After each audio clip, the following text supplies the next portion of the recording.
Good afternoon. We are here for the round 2 of the finals between Pizza Power and Omelets. They've done very well in this tournament up until the last match. They were both undefeated, at which point Omelets took the loss in the last game. Only 2 minutes and 20 seconds approximately difference between the two. And it's been pretty close for a lot of these races. Yeah, it was definitely a great show to watch that first race. Like you said, 2 minutes difference, and the runners were very much. There are often times when they were both of the FFR runners and both of the LADXR runners were in the same dungeons, sometimes even in the same rooms at the same time. So, just in case anybody had any questions whatsoever as to the quality of these runners, well, that should pretty well take care of that. Yeah, it was extremely tight. It basically, I believe it came down to a loot from the Final Fantasy player that they hadn't picked up where the other team had. That was, I think, the difference in the end. Yeah, I believe so.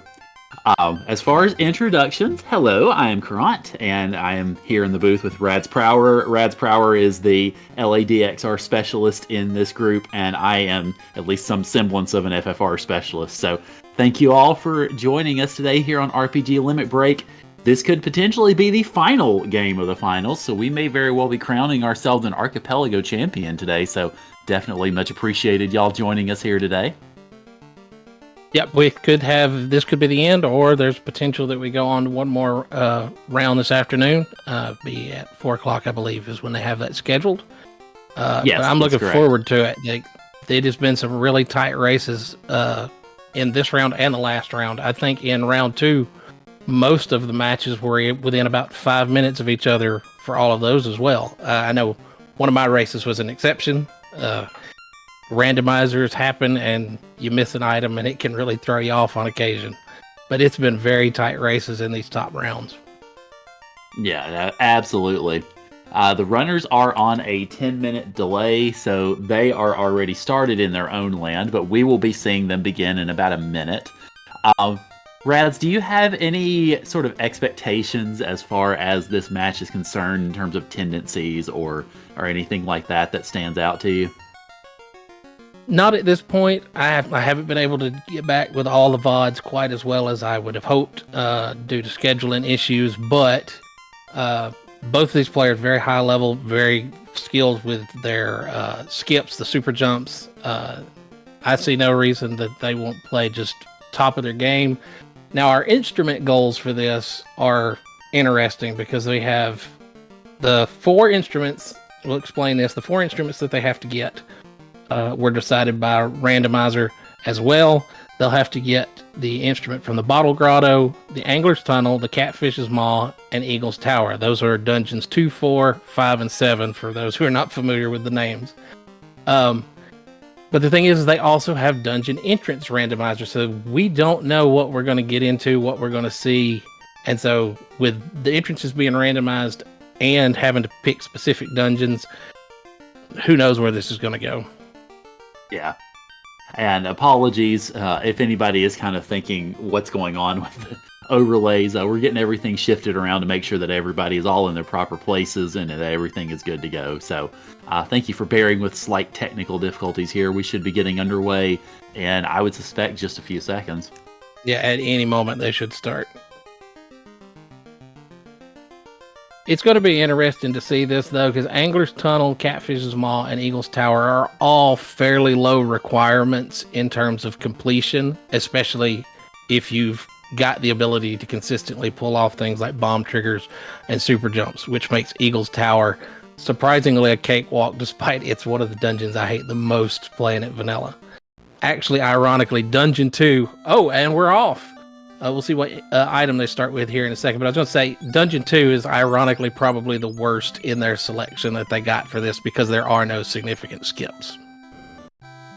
And on the FFR side, looks like the spells that really stood out, we've got Bane on the black magic side and Exit and Invis 2 here on white magic. So definitely, not a great attack option on the FFR side, but at least you can use Bane to take out Garland early and get maybe some quick early kills. So we should see the runners be off to the races pretty quickly. Yeah, they're hurting on the LADX side. Their only item thus far is bombs. So their offensive weapon is a consumable. It's a really hard place to start from.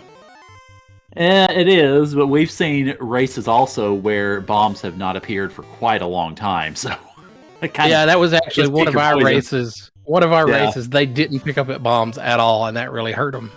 Yeah. Oh, looks like Dark Moon is restarting. Is going to reshuffle the party. We had both start with a fighter thief, black mage, white mage. So it'll be interesting to see if we get a different. Yeah, looks like Dark Moon's going to go double white. I think if I'm seeing that correctly. Interesting choice to go ahead and switch things around. Oh no, I guess it's going double black actually. Well, if you're going to do it, it's best to do it as fast as you can. Yeah, yeah. I'm okay. Maybe not. I guess maybe just purchase the wrong spells or something like that. I'm not entirely sure what happened on Dark Moon's end. LADX people are picking up the one check that the bombs really open for them specifically at this point, which is the beach cave. Nothing of significant interest there. There was a cabin for the Final Fantasy players. Yeah. It looks like Maddie is going down to check the hints. There's built-in hints in the game itself after it's been randomized. Not terribly useful usually. You get some pretty basic stuff. Find animals in Animal Village. That's one of my go-to examples of a bad hint. So it doesn't look like they really got anything out of the books. Whereas Bibi has gone into the woods. At this point, they've really not got any items, so who makes choices here and there is not going to make a significant difference between them. It's not really till they get some more items that we're going to really see any divergence that's relevant. Yeah, looks like Dark Moon is heading up into the Garland fight.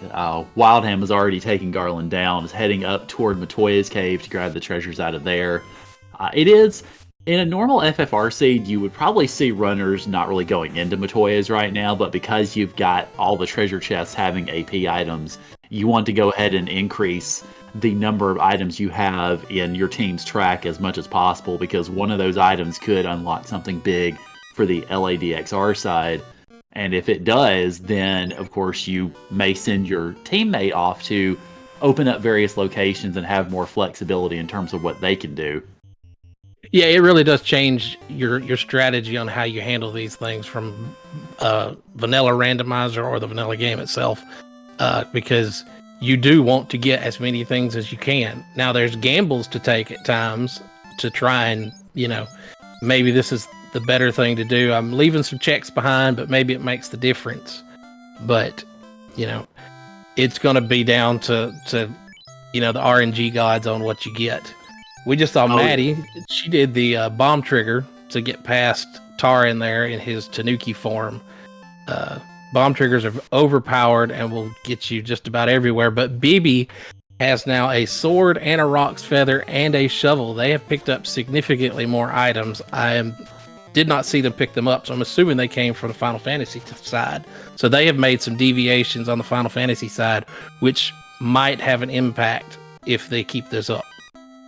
Yeah, I would figure those probably came from that Matoya's check, because as far as I'm aware, Dark Moon has not done it yet. That's the only place where there could have really been any divergence from the FFR side at this point. And they just went into what would be Bottle Grotto, but it is now Key Cavern, because as I mentioned, they have randomized the entrances to the dungeons.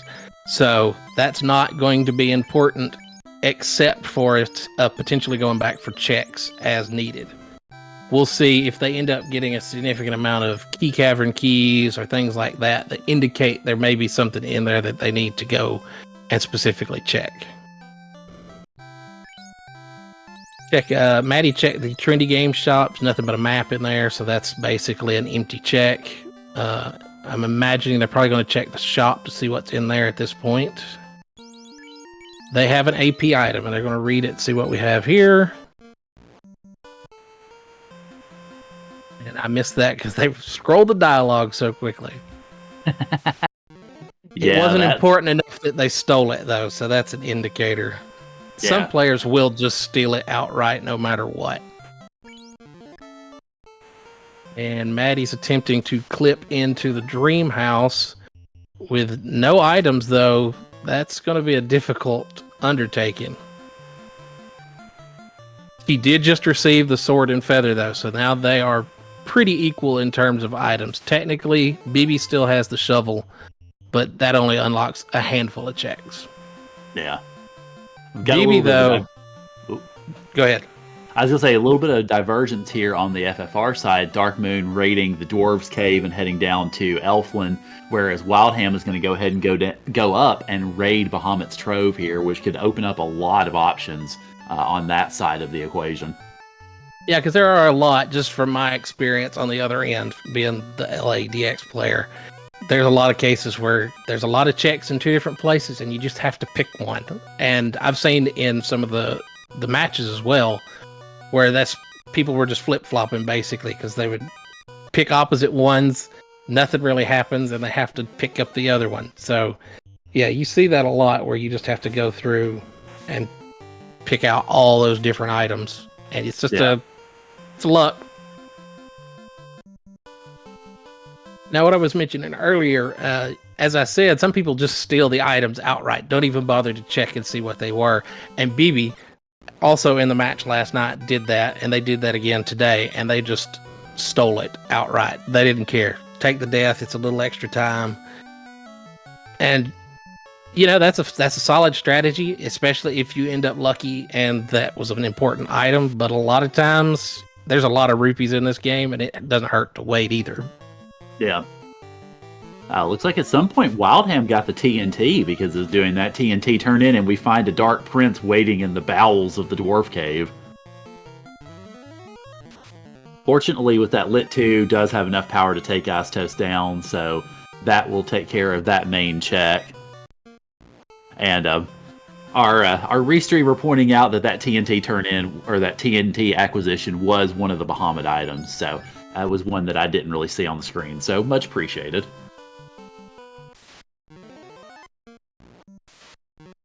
Yeah, BB now has the flippers. They both have the power bracelet now, but BB is significantly ahead in terms of keys. Now, we don't know what those dungeons are going to be yet, but you're going to need several keys regardless, because there's only a handful of dungeons, two that come immediately to mind, that don't require a key to get into. They have other forms of key, but it's not a literal key. So at this point, they have a lead in terms of dungeon access. But they have very much diverged in terms of where they're going. Maddie is down near Martha's Bay picking up a few things down there. It looks like BB has headed up to Angler's Tunnel, probably going to use that key, and I would imagine set up the warp for later use. With the flippers, though, they can immediately go in there as well if they want to. Yeah, wouldn't hurt to see what it is. Meanwhile, on the FFR side, there is very little divergence because both runners are in the top of Marsh Cave right now. Looks like because Wildham went into and got that stuff out of Bahamut's Hoard, is a little bit behind on the Marsh Cave check, but of course has already gotten all the treasures out of Bahamut. So it's, obviously, it's pretty much even Stevens as far as that goes.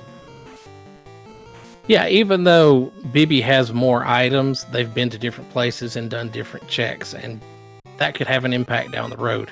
Because they may have all these keys, and they may go check them, and it's just wasted time.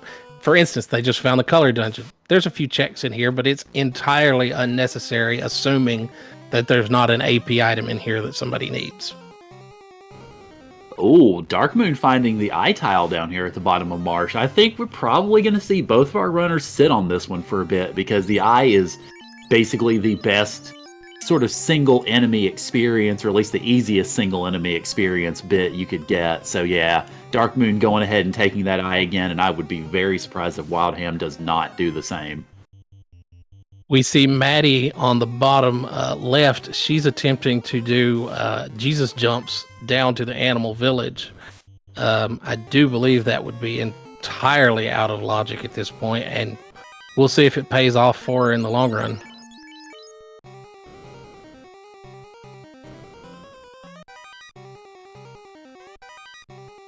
And nope, it went bad on her, so she ended up having to return home from that one.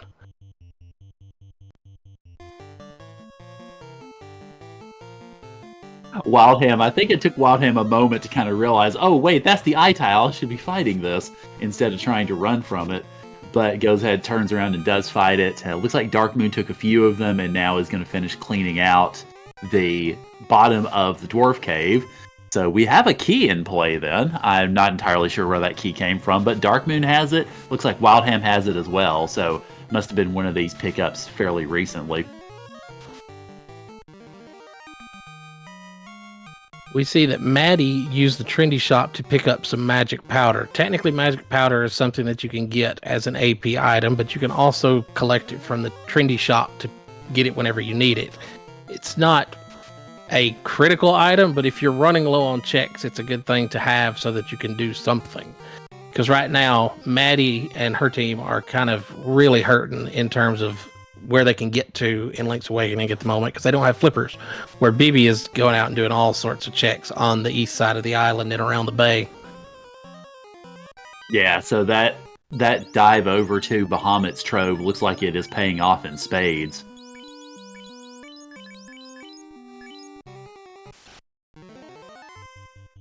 Alright, so chat mentioning that the key was behind the eye tile. I'm not sure if it's popping up as AP item or I'm just not seeing it when they're actually triggering the chest itself. But still, thank you to chat for helping me out. Yeah, it's especially hard to follow along because, you know, it's a lot of times it is just an AP item in some games. Some games they've included actual descriptions, but in Link's Awakening, for instance, most of the time they cancel out of chests anyhow, so you can't read the dialogues when they pop up. So it can be really difficult to catch things at times unless you just multitask really well and can actually, you know, associate what's showing up where and when. Yeah. Yeah, and as our tracker or as our restreamer is pointing out, because the trackers have access to the text clients, they're able to better associate and bring all that up on screen. So basically, I should be trusting my trackers, which shame on me. I haven't been paying attention to the boxes so much. I've been paying attention to what the runners are doing. So definitely much shout out to our trackers because, well, in an AP race like this, you can very easily tell they are the ones who are keeping our heads from going completely ajar. Oh, yeah.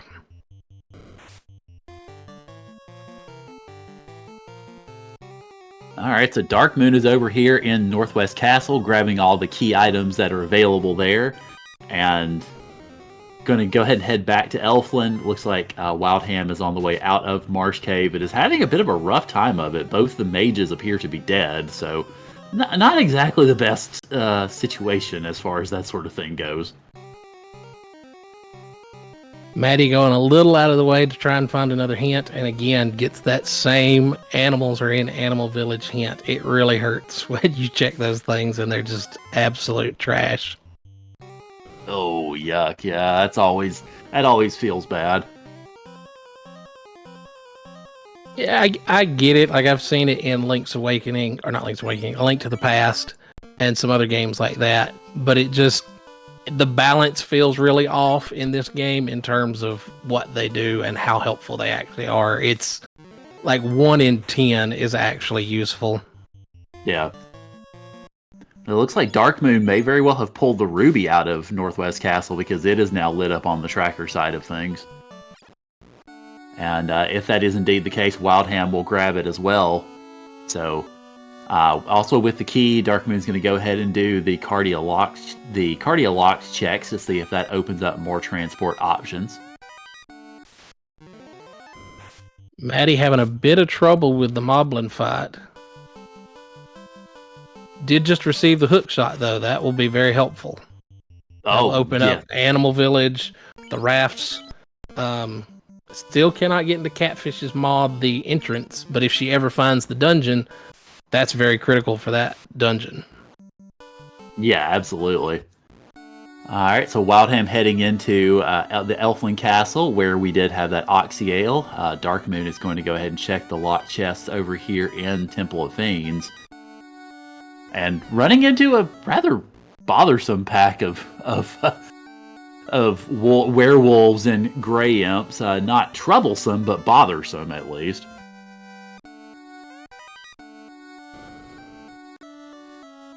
At some point, Maddie had collected a shield, presumably from an AP item. Not necessarily critical, because most people at this level can do the skips to where you don't need one. The only really thing I can think of is there are a handful of checks where you would need them potentially for the spiked enemies, such as in Tail Cave and Angler's Tunnel.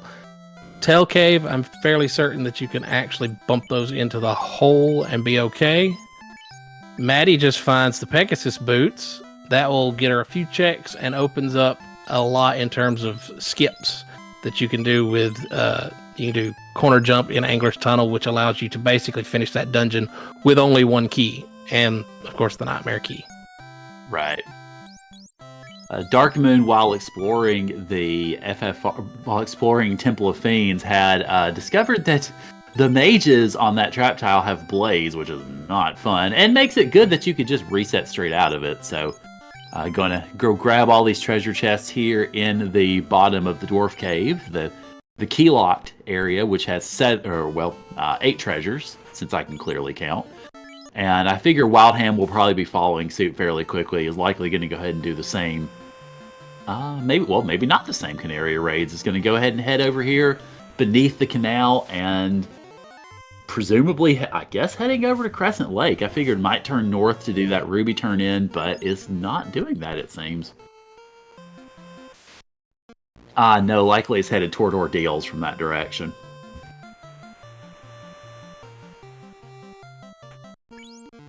BB is attempting to get into what would be the color dungeon. These ghosts could be pretty pesky. And they found Angler's Tunnel. That is one of our required dungeons. We do not know what their key count is at this point. But like I said, it only requires 1 and a Nightmare Key to finish this dungeon. So we may have our first instrument of the match very shortly. And actually, Maddie just entered here as well. They are neck and neck at this point. Except Maddie does not have flippers, which means they cannot finish the dungeon ultimately. Oh, on the FFR end of things, we've had a big divergence. Wildham surprised, well, certainly me, and is in Onrak. Going to go ahead and take advantage of that Oxy Ale to open up everything in Mermaids. So maybe shouldn't have been so much of a surprise. We're going to go ahead and grab all that there. Whereas Dark Moon looks like is heading back up toward Matoya's cave. I see we have a crystal pick up there, so we're going to go ahead and turn in that crystal and see what awaits there.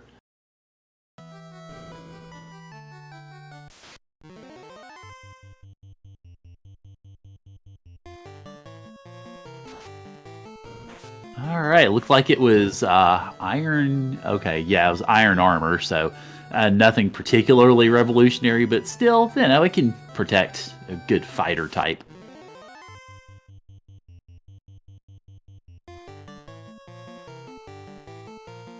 BB attempting to make these corner jumps without the Pegasus boots, which is possible, but incredibly difficult. Yeah, made one, but that does definitely look very rough. Maddie actually made a flipperless jump to get the chest in the room just south of here. Actually, what I would consider, for me personally, the much harder trick to pull off.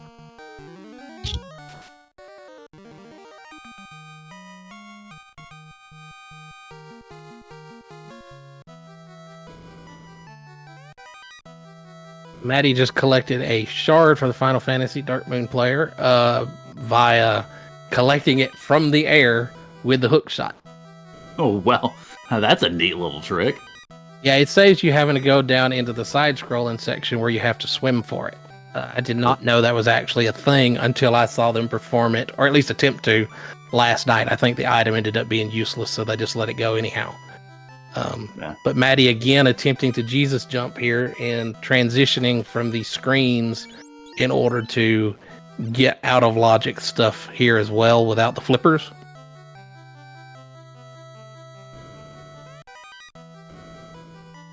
At this point, Maddie she doesn't know this, but she is really hoping that Dark Moon finds those flippers and sends them to her before she gets to the end of this. Yeah.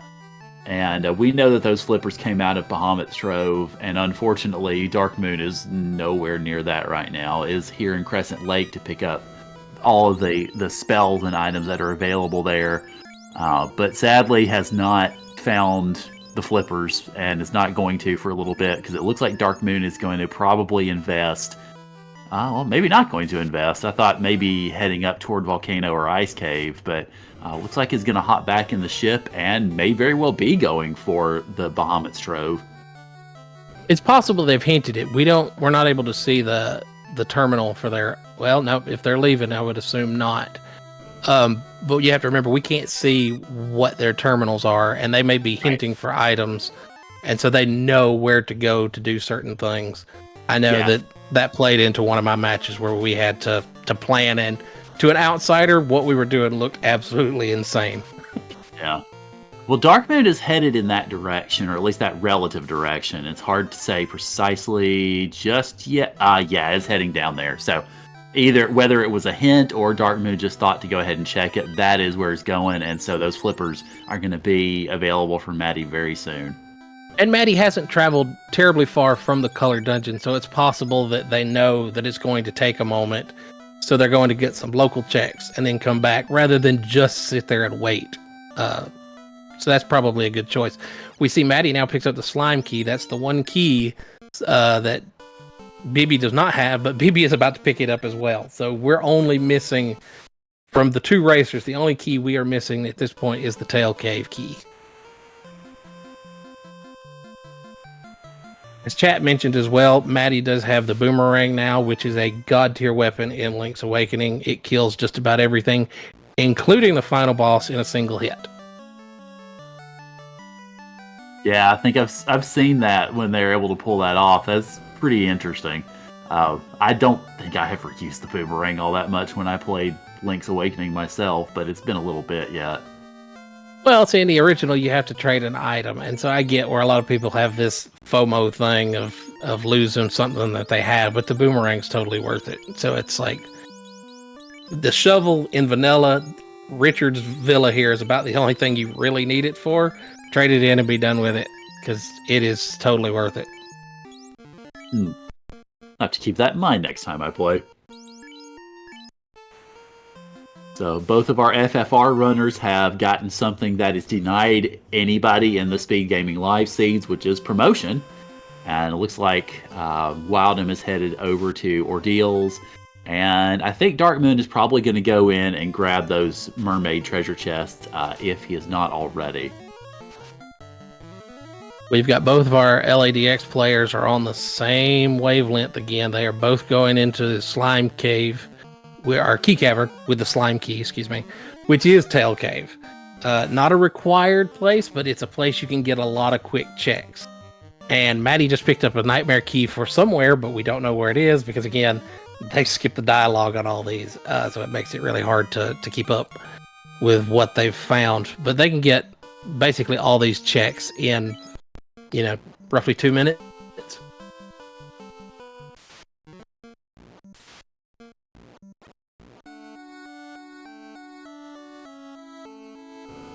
Yeah, I very much enjoy seeing all of these come across and definitely seeing it affect how the runners are doing things. But like you're mentioning, the LA runners are basically in each other's footsteps, and the FFR runners are the ones kind of making the divergence and making things a little bit more interesting as far as their locations and their flexibility. Yeah, it is always going to change depending on the seed. I've had seeds too where Final Fantasy players were basically neck and neck, and what made the difference was what the DX people were doing. It really just comes down to the seed and the choices. Yeah, because you can literally have a seed that could go either way based on early choices. Because if you get one particular item, it completely throws off how both sides are going to play, not just one or the other. Oh, sure, yeah. I mean, that's a big part of the whole team aspect of it, and that's why we are doing it as a team, and that's why it is most enjoyable as a team, because you have all those decisions. You have to, of course, work with each other to try to make everything go, and yeah, that's part of what makes this whole thing fun. Yeah, because I mean, I enjoy randomizers because I like to just play on my feet, just figure it out as you go anyhow. But then to roll this in to where you're having to do on the fly decision making across two different games, and you have to think what's best for everybody, not just for me. Right, yeah. Unfortunately, Wildham having a little bit of difficulty with this pillar maze. Got sort of stuck in a warp sequence, but I think has kind of found it. Yeah, has found that, gotten to the top, and is able to pillage the several treasures that are here at the top of the Ordeals Cave, including the typical incentive spot. Yeah, we've seen BB has decided to take on Moldorm and Tail Cave. No real reason to do that because that's not one of the required items. They were just checking to see what the item was that Moldorm specifically held. It was an AP item, so I'm not sure what that is. We'll see in a moment. Oh, we have an Agama tile here at the top of Ordeals. Not quite as good of a grind as that eye, but it's still a pretty good grind. It takes them about the same time to get to both, so not really one better than the other per se. But yeah, so it looks like Wildham's going to take a few of these Agamas while it's on the top of Ordeals before looting all the treasures. Pretty much the same reason that Darkmoon took some of those eyes at the bottom of Marsh. We saw just a moment ago BB down on the bottom right corner. They did the Richard skip, where they managed to skip into Richard's villa without needing all of the leaves that you would normally collect from Canlet Castle. So far, it has not turned out too well for them. They've got a stone beak, which is basically a hint, and then an owl statue, which is a hint, and it told them a trash hint again. So far, it's not been worth the effort to do that skip. But there is this one last chest, and we'll see if it made it worth it. It's an AP item, so we don't know what that was at this point. Yeah, meanwhile, I have to tip my currently non-existent hat to Phoenix's pun there. So kudos, Phoenix. I groaned and smiled at the same time. Now, in terms of overall items between the Link's Awakening players at this point, it's in an odd spot. Maddie does technically have more items in terms of like abilities. They have the boomerang, they have the hook shot at this point. They still have not got a magic powder, but that's not super critical at this point because they haven't even found the bottle grotto. BB does just find the tail key, so that means they now have all the keys, which I believe gives them full dungeon access if you're pretty good with bomb triggers, which they are. But at this point, it's a weird mishmash of what items they have, and we're not going to know which ones are more useful until it's over. We're going to have to wait and see how things shake out. In general, I would imagine the keys are more useful because it does get you dungeon access, but we'll have to wait and see. Yeah. Yeah, on the FFR side of things, looks like we've kind of reversed polarity from where we were before, because now Wildham is in Crescent Lake, and Darkmoon is going ahead and exploring the totality of the the sea shrine, which I believe Wildham only went down that right side area, up the right side area, I should say. So went up to Mermaids, raided it, but did not go down the left side to the Kraken area. So if this ends up getting any sort of exploratory items for Darkmoon's team, this could end up making a difference. Maddie just received the Nightmare Key for the Color Dungeon, not a required dungeon, but it does have 2 checks if it comes down to it. But I also noticed when they had paused their screen, they do have some of the keys that were missing from the tracker. So they do have the face key, which is why they were going here. I was curious as to why. But now we know they have the face key and at least the bird key. So that's some items that they didn't have. Face Shrine is actually in its vanilla location. Face Shrine is fairly broken. You can skip a lot in here, but you are still basically going to need that second power bracelet to do too much in here, which they do not have. BB goes into the Catfish's Maw, which is Turtle Rock, which is a level with a lot of checks, but it's also a lot of wasted time if you can skip it, because it would be really nice to not have to go through all those rooms.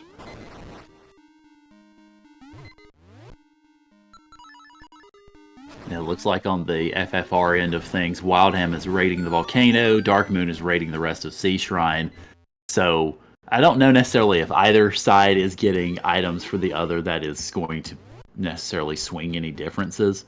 But it's part of the whole game, of course, with playing these games where you've got obviously the treasure's mixed up between the different games. You go into these high yield locations, like Sea Shrine's got a lot of chests, especially in the mermaids portion, and Volcano has a lot of chests, especially here in the treasury that Wildham's about to get to. So it's definitely, as per usual, it's a gamble. You've got to decide what is best for the team, or try to kind of maximize your ability to find all the good things for your team, and then pretty much just drive it from there. Yeah, and a lot of times, everybody's first thought is, well, let's play the statistics. Let's go to the place where there's more things.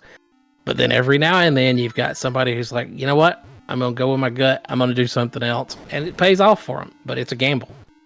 Yeah. Oh, yeah. Any sort of gut instincts like that are definitely gambles. I mean, because this is, of course, as we have mentioned, and you can see in the title and everything, this is the finals. So not only do you have to kind of weigh the cost benefit of that sort of thing anyway, but there's that little extra weight with it that, if you make a decision that swings a finals match to or away from your team, then either you bear the joy of it swinging to you, or you have to bear kind of the burden of it swinging away from you.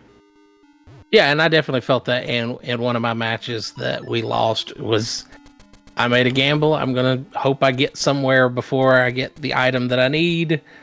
And it did work out. Turns out the item was in my world, and if I'd have made a different choice, I wouldn't have had to retrace my steps. But yeah, it happens. Yep. Yeah, that's just part of it. Oh. Darkmoon is down here at the bottom of the Sea Shrine and is trying to brack Kraken to death.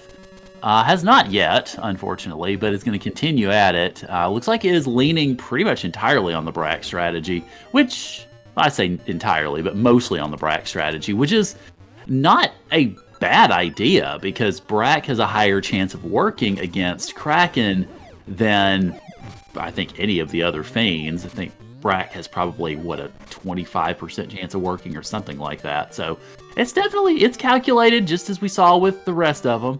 Looks like it's run out of bracks, though, and it's going to go ahead and reinforce the fighter, use DF4 or Harm 4 in the original classification of it, to try to build up offense and take Kraken down the sort of understood, or at least the typically accepted way. It's been having some pretty good luck with the Kraken not killing that fighter, so the fighter must have some invis up to try to help out with that. We had a moment where Bibi was idle for quite a bit. I have to assume at that point they were typing into the text client to get some hints on what they were looking for. Didn't appear to alter their plan, so I'm assuming that hint was not terribly helpful. It's either in Final Fantasy game or it's something that's locked and they can't reach it. That always hurts when you do a hint for an item and it's still way far away from being accessible. Yeah. Darkmoon was able to take Kraken down, so the brack strategy didn't quite work, but the buff up and murder strategy did. So Darkmoon has that first orb lit in the Sea Shrine, and Wildham is heading down to the bottom of the volcano to light that first orb there with Carrie. Maddie having an unusually hard time with the Armos battle. Curious what the problem seems to be. They took a death, and then they were almost killed this go around as well.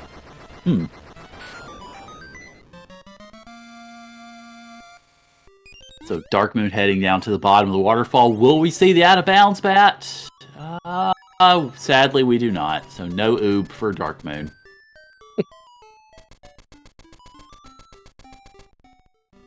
Now, you might have noticed in the Link's Awakening that they get those dialogue boxes occasionally. You just saw Bibi when they brushed up against one of those rocks. They do have the messages on in this. In AP, there's an option to turn off the messages, what they call the nag messages, when you touch something that's supposed to give you a hint, arguably, about what to do, but you don't need that at this level of play. So a lot of people turn them off, but they are useful for certain glitches, so they do have them on for this tournament.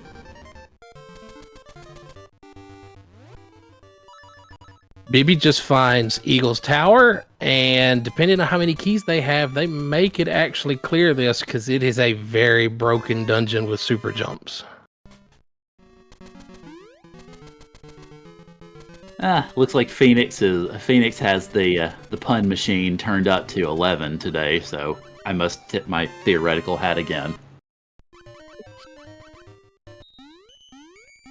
You can watch Bibi in here if you want to see just how broken super jumps can make this game. Just watch this dungeon, because you will see if they played anything like they did last night, it is absolutely busted. They just found their second power bracelet, which means they can finish the face shrine. Not necessary to do, but there are checks in there if they end up having to double dip that eventually. Bibi's going to presumably activate the warp here, or maybe they specifically need this chest. It could be something that they hinted. They're getting in a corner with the door, so I'm going to wager that they probably have an item in there they're specifically looking for. Yeah, that wouldn't surprise me in the slightest. Wildham is here at the volcano, ready to take on Carrie, is getting that fighter tempered up. Fortunately, the paralysis does not work. Using Invis 2 to try to get some evade here, which Carrie is not the worst of the fiends by any stretch, but can still do some pretty decent damage if given half a chance. So the Invis is definitely welcome, as is that big hit. So Wildham has taken down Carrie, and it's going to light this fire orb here. So that is Wildham's first orb, which the orb lighting is not necessarily necessary from just, hey, we got to light the orbs to win the game, but you do get 2 shards if you light either the earth or fire orb, or you get 4 shards if you light the sea shrine orb or Tiamat's orb at the top of Sky Castle. So that's why the runners are going ahead and fighting these fiends, even though they don't technically have to. You can see more of how busted Link's Awakening is on Bibi over there. They're now bomb triggering all these pillars. Normally you would have to take a ball, big old heavy metal ball, around the dungeon and throw it and break those.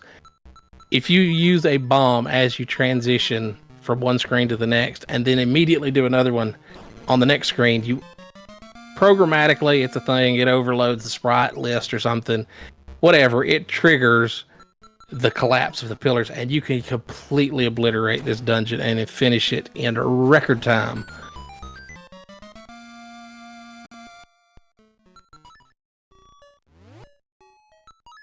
Alright, so it looks like as far as the shard count on these runners, I saw Darkmoon. I think Darkmoon has 14 right now, if I'm counting correctly, and is in the bowels of Ice Cave. So a number of really good treasure pickups here, as Wildham is going to go ahead and grab the stuff out of Canaria.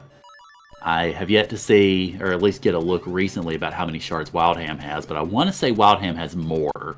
I believe I saw Wildham have at least 16 earlier, so okay, has 18, has 3 rows there, so has a few more shards. So you got to have 32 shards to be able to get into that chaos fight and finish the game. I'm shocked that you can ever keep track of those. They open those menus so fast, I cannot even follow along. The only way that I can is because each row has 6 shards. So once you know that, you can kind of see, hey, they've got 2 rows and then a couple of the orbs open, and so that's 14. That's the only way I even possibly could. It looks like Maddie's going to dip into Key Cavern. As we mentioned earlier, it's not a required dungeon, but there are a handful of checks in here that maybe they're hoping they get lucky. Bibi, they're finishing up with Eagle's Tower. Ooh, missed on the match 3. Oh, and it's how it always goes. Once you've missed one, you end up on a bad streak, and I've done this for minutes at a time after I've messed one up. Yeah, really with anything like that, once you get kind of that bad momentum going, so to speak, it's kind of hard sometimes to really be able to course correct away from it, and I've definitely done that myself. one bad decision from me leads to a few bad decisions, usually within the space of a few minutes, to try to kind of make up for it. Yeah, it's real easy to spiral. BB gets their first shield. That means we're looking at potentially Turtle Rock entrance in Logic, and I'm fairly certain one of our dungeons is there, because I do not believe we have seen Catfish's Maw yet. So it's either there or at the Eagle's Tower entrance, neither of which are terribly fun to get to, and if you pick the wrong one, that's gonna hurt. Yeah.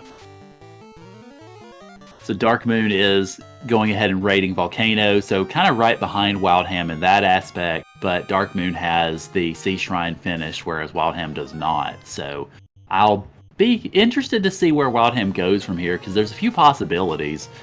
You do have the Ruby, which I don't think either runner's turned in, so you could get the checks there, and at Sarda, not a lot of checks per se, so maybe not high on the motivation list, but it's an option. We just witnessed Bibby doing the Nightmare Key skip in Eagle's Tower. They surfed on some Goombas to get up to that secondary platform.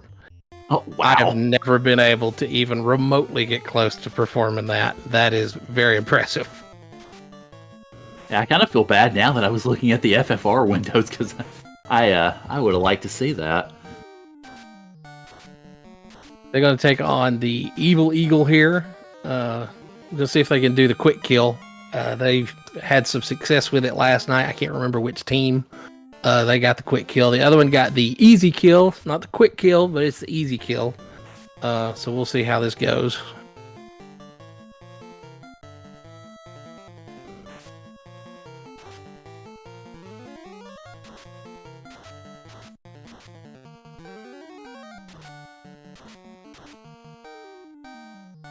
And they do it. They kill him completely off screen. That's pretty impressive. I mean, I presume it's based on the fact that you know where that eagle's flying off screen if you're one of the runners, and you can pretty much hit it with that hook shot, just be able to spam it and keep that eagle locked in place to finish it out.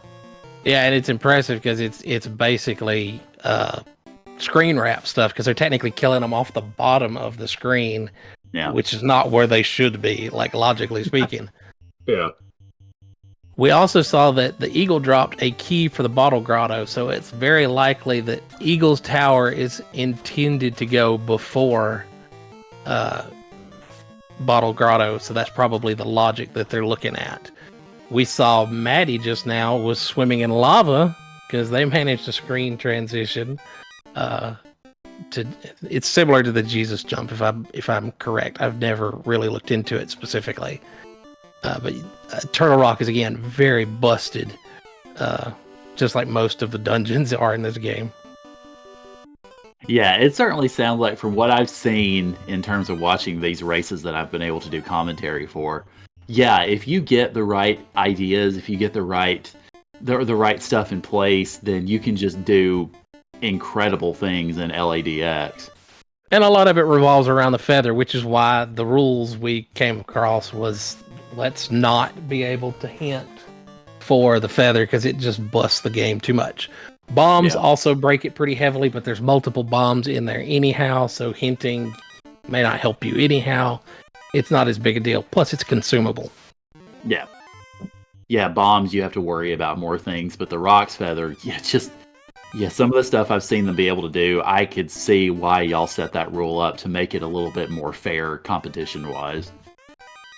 Bibby now has their second shield, which tells them that Turtle Rock is in Logic. So if I was playing, my choice would be Turtle Rock before I go to Eagle's Tower.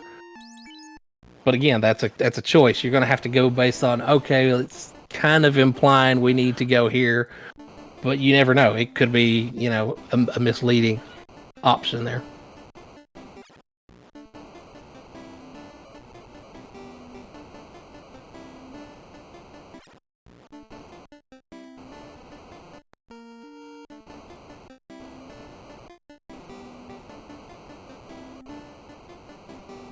right, so Dark Moon is heading down the volcano to go ahead and pick up all the treasures and everything that Wildham has. And Wildham went did the ruby check, grabbed those treasures, and did the Sarda check.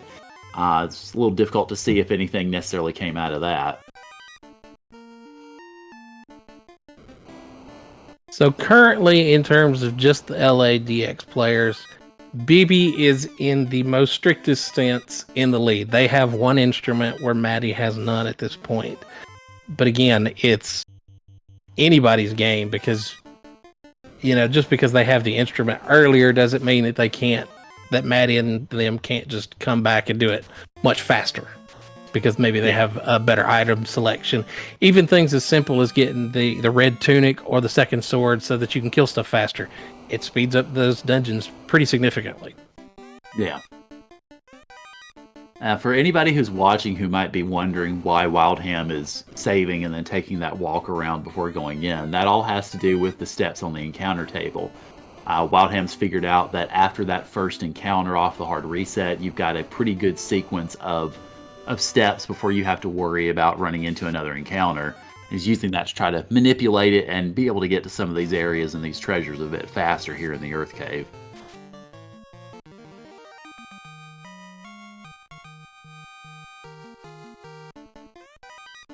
So we've got Maddie is now reaching into the Eagles Tower, so they'll be caught up with the instruments in the next 5 or 10 minutes. Anyhow, BB is dipping into the Key Cavern.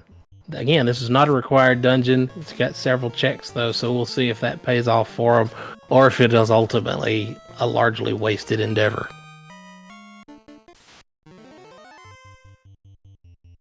Yeah, it looks like Wildham is continuing forward in the Earth Cave, although we don't have the rod, so Wildham can't complete it right now. But as per any of the other dungeons, it's still a good number of checks that you can do as far as maybe some of these treasures will open up possibilities on the LA side. And so Wildham's going to go ahead and dive it while the opportunity presents itself. Had already, of course, just turned in the ruby and did the Sarda check, so it's in the neighborhood. You can understand the play.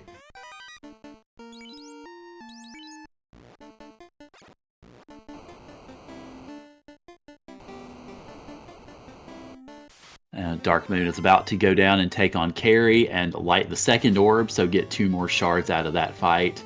And it looks like, in terms of shards, I believe Wildham is somewhere around 20, from what I could tell on that very, very quick check.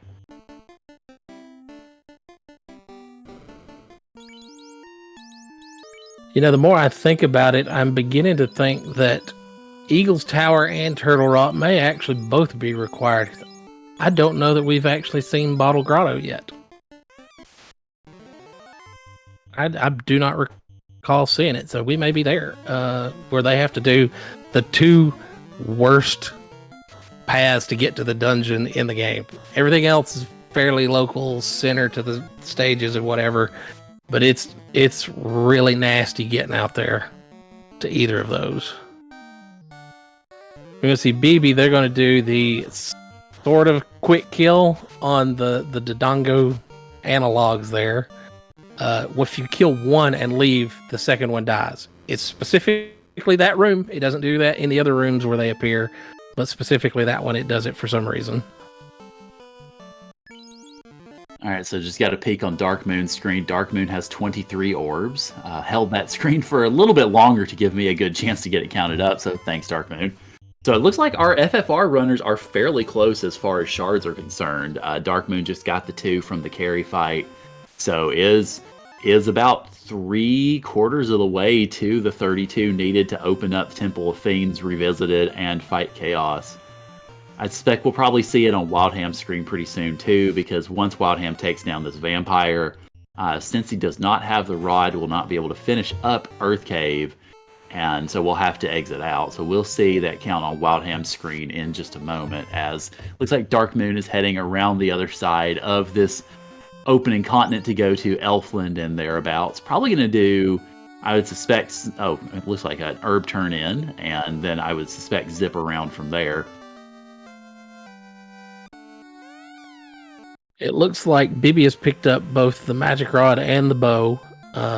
Bow is one of 2 technically 3 items that you can use to kill the final boss. So it's a bit of a required thing, but they already had the, or actually, no, they do not have the boomerang. That would be Maddie that has the boomerang. So they can now kill the final boss. That is a requirement that they need. So they're looking good in that regard. They've also got, like I said, the magic rod, which will help them light torches, which is not terribly useful. It is very powerful, though. The problem is it has a very slow time to kill if you're waiting on a room. If you're in a kill room, you don't want to use the magic rod because it does not open until they die, and it takes a good 2-3 seconds. It feels like an eternity for them to actually die if you use the magic rod on them. Yeah. Chat pointing out that we've got 23 shards for Dark Moon, and we believe 21 for Wildham. I was not able last time. Oh dear, that's a rough glare from that gray shard. I was not able to quite tell easily with Wildham because I saw a flicker on that screen, but not enough to get a really good count.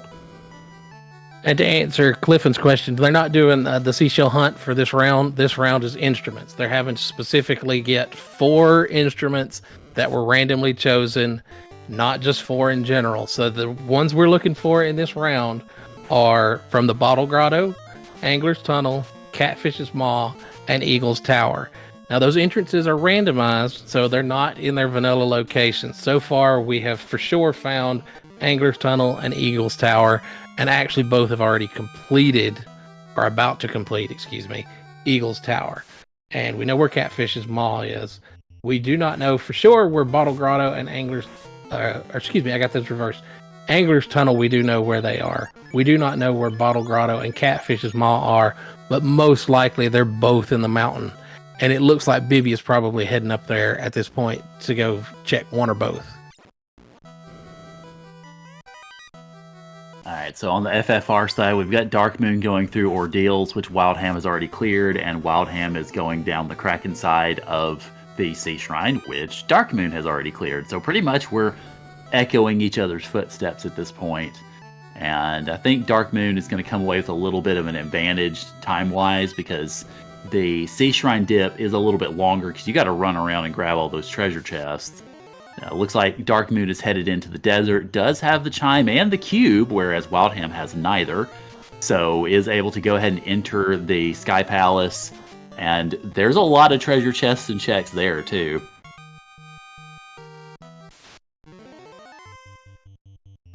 So now in pure instrument count, they are now tied up.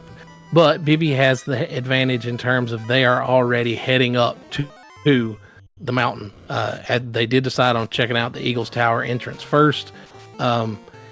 We kind of see in this case, the 2 games appear to kind of be opposite of one another. In one team, Final Fantasy, they've kind of got the lead. Dark Moon and Maddie, that side, Final Fantasy kind of is ahead.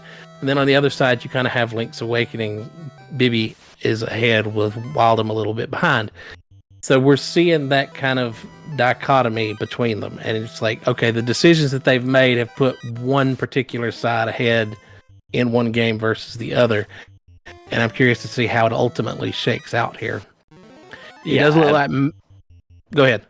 I was just going to say, yeah, absolutely. It does look like Maddie is going to go in and try and get the Angler's Tunnel. They now have the flippers, so they can finish this. And technically, Bibby could have 2 at any point. But it is actually relatively close to the egg, so it makes sense to do it later as well.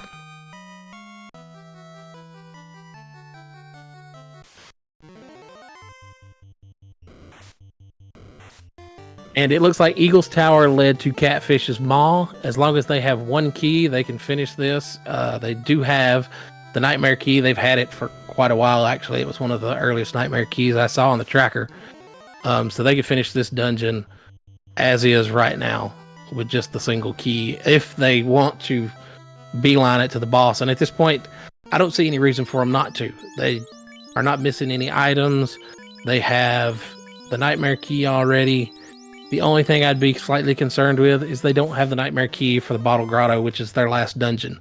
So they may want to try and clear this, or they may just hope that the Final Fantasy player finds it while they're going through the dungeons.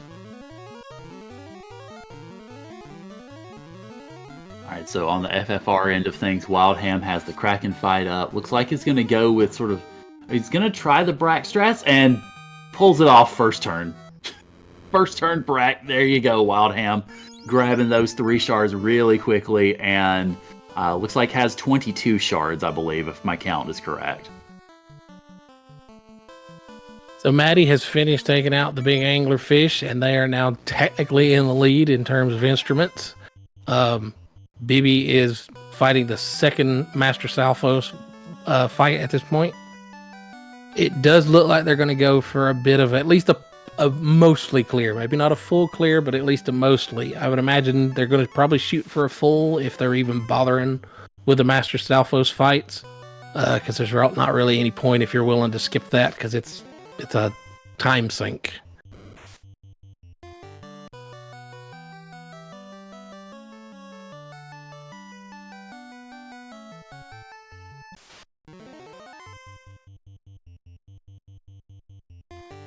I would imagine it's highly likely that Maddie is now heading up to the mountains. There's really nowhere else for him to go. I'm curious to see if they pick to go to Turtle Rock or Eagle's Tower first. We now know that Turtle Rock is going to be Bottle Grotto, which is technically the easier dungeon, but it does require more hard requirements. You need all the keys, or not all of them, but most of them.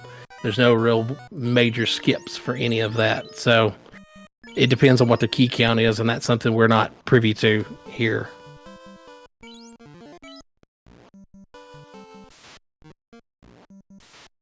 All right, so Dark Moon is in the process of cleaning out the just sheer number, the sheer proliferation of checks here in Sky Palace. Definitely is a very good thing to kind of have a handle on. Okay, so I'm thinking I might have mistaken my count on Wildham's earlier. I believe Wildham might be at 28 shards. That might have been 4 rows rather than 3. So if that's the case, then that makes sense with the 3 shards that you get from getting Kraken.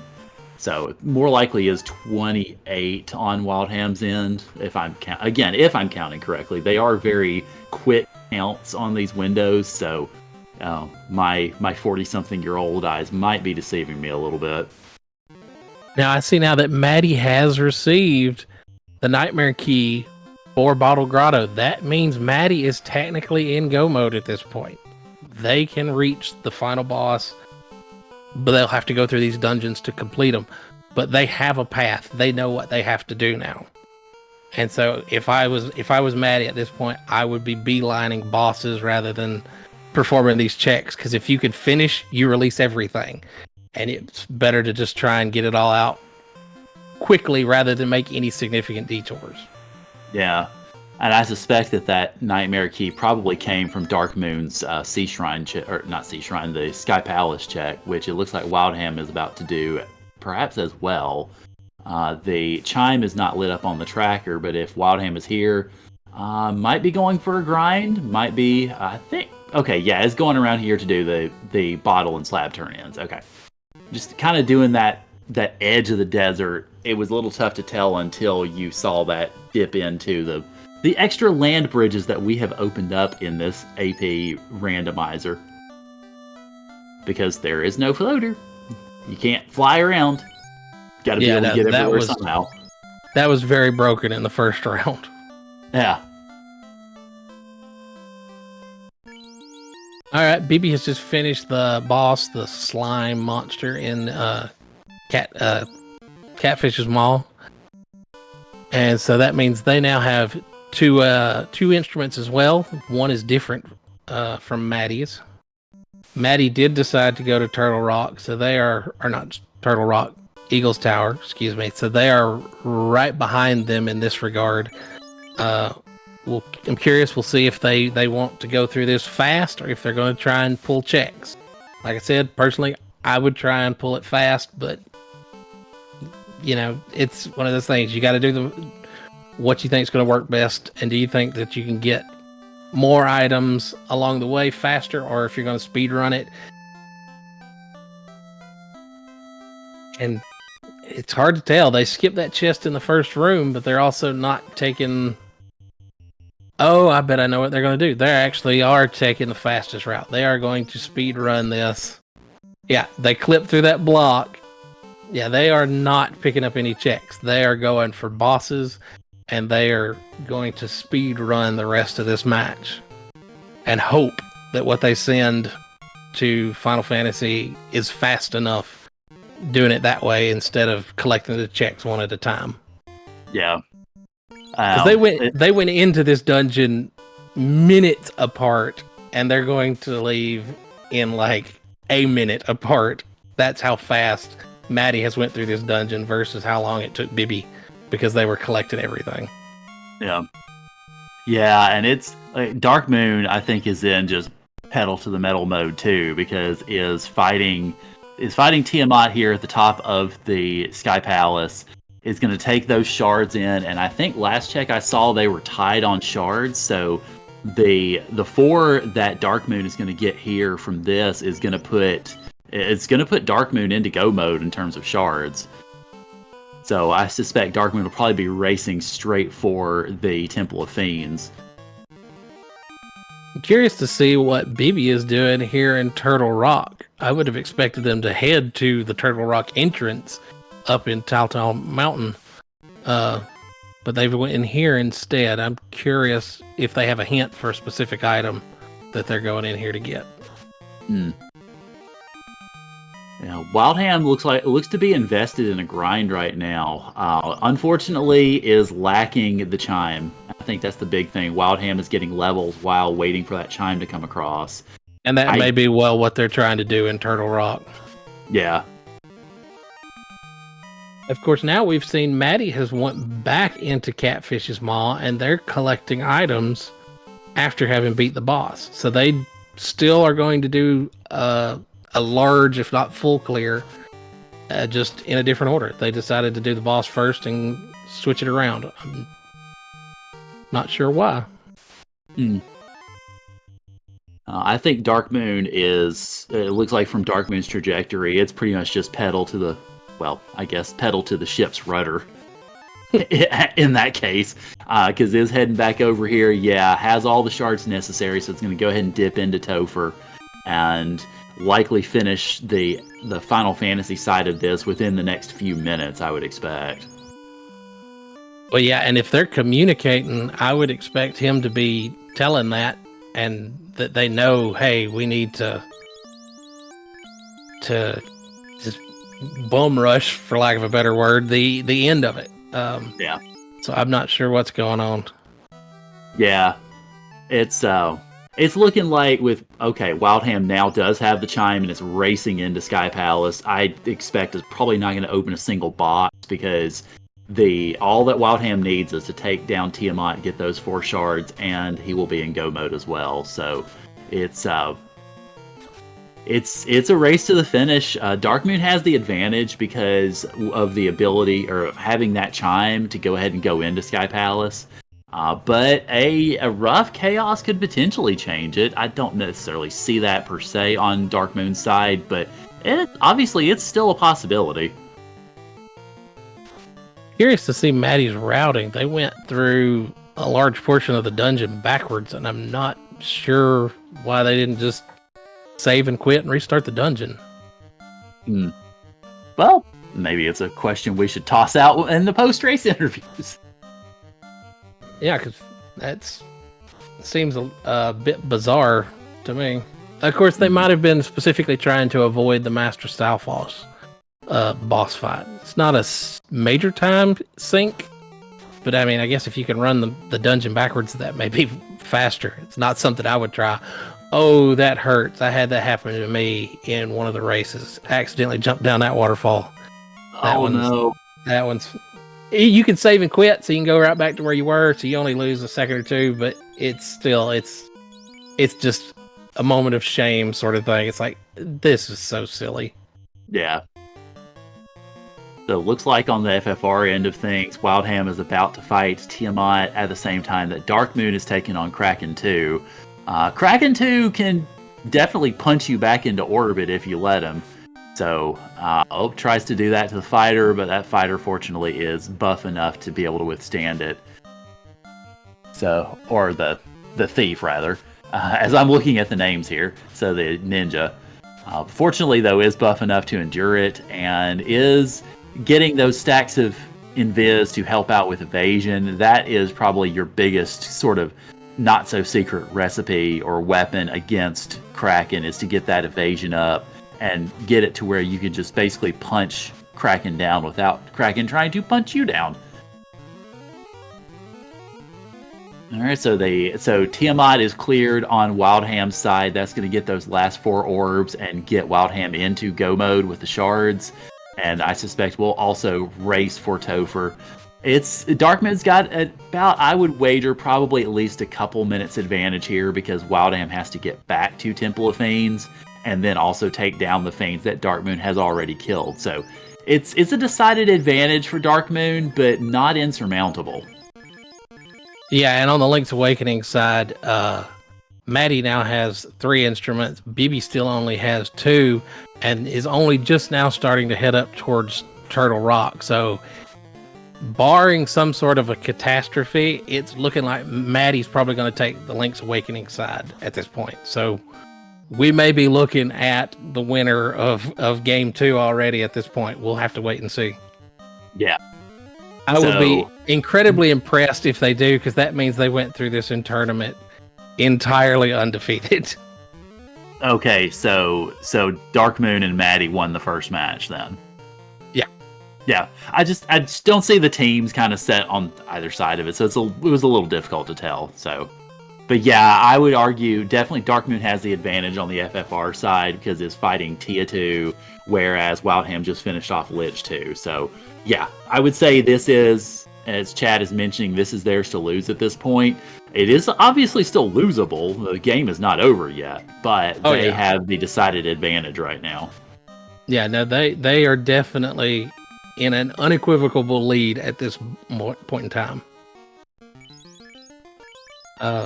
This may actually be one of the longer or the larger gaps between races we've had in a while too. Yeah. A lot of these have been, sub 5. A lot of them were 2s. And like pretty much everything was in, 15 minutes time frame of that I was aware of. It's been a very tight tournament. So Chaos starting out with a nuclear, Darkmoon buffing up this ninja to try to get as much on it as possible. The ninja itself using that roost stick to try to get all the evasion necessary. So definitely getting set up as far as that goes. Now starting to Saber to get that strength up. Heal 3 to try to relieve the effects of that nuclear blast. Heal 3 on a weapon as well to increase that. Slow 2, I didn't quite catch who that hit. If it hit anybody but the ninja, we're in good shape. But if it did hit the ninja, then it's problems. Maddie's over here killing time, waiting for him to finish because they're short a key in Bottle Grotto. So they're just collecting little odd checks here and there, hoping, maybe it's local. It happens on occasion. But yeah, so they're kind of at an impasse right now, just waiting for him to finish up Chaos. Yeah. And it looks like the buffing contest continues. Ninja hitting not super hard at the moment, so definitely continuing to do those buffs as far as the temper and what have you are concerned. Got a lot going out on Chaos to make it easier to hit. And, well, rip the Black Mage. It is now in the dust, so we've just got the Fighter, the Thief, and that White Mage ready. The Thief is continuing to hit, or that Ninja is continuing to hit with the buffed up weaponry, and will eventually take Chaos down, but has not quite yet. Everybody else is falling around him, though, so this is starting to get a little bit perilous for Darkmoon, although, there comes a nuke. Oh, that's going to make things very perilous. But is hanging on. We've got heal pot strats now on the Chaos side. Oh, no. Oh, Chaos has Cure 4. Oh, dear. That's a problem, because Darkmoon's party is now in weak shape. The Fighter goes down. So now it's just hold A and pray on the Chaos side of things. We'll see if it works out. Critical hit is good. got another critical hit. The evasion is coming in handy here. Fire spell leaves him with 50 HP. So the evasion holding true again. Chaos continuing to get hit. That ninja is sitting there going for slow 2 hits. That's going to be a problem as well, because now that ninja is not hitting for very much at all. And Thunder 3 takes it to 3 HP. The evasion still holds, and Wildham's about to enter this chaos fight. Darkmoon is basically praying at the altar of whichever god of choice is present right now, because that slow 2 hit and made this a much more problematic fight. But it's continuing to chip away. The crack misses. The nuke hits, however, and it is a wipe from Darkmoon. So now Wildham has the advantage on the FFR side. And Maddie ended up leaving, I'm assuming, to go find their own key, which that's going to hurt, because that's a long hike back up to that location no matter what you do. This could have turned the race, actually. It very well could have. Darkmoon is emptying the inventory to be able to just focus on what all is available, and is going after the war mech here, I think, to get the bigger items. So, yeah, and shout outs to Vonnie Von. Thank you for the resub. Welcome to the FFR LADXR Archipelago randomizer final match between Darkmoon and Maddie on the one hand, and Wildham and BB on the other. It's been a very interesting race. It's gone back and forth, where we had exploration advantages to begin with. Darkmoon and Maddie, you could argue, had the advantage on both ends of this until just very recently, within the last minute or two. Wildham is on this chaos fight, and if Wildham is able to win, is going to be able to do that dump onto the LA side for BB, which may very well salt away some item issues from earlier. It's impossible to say, though.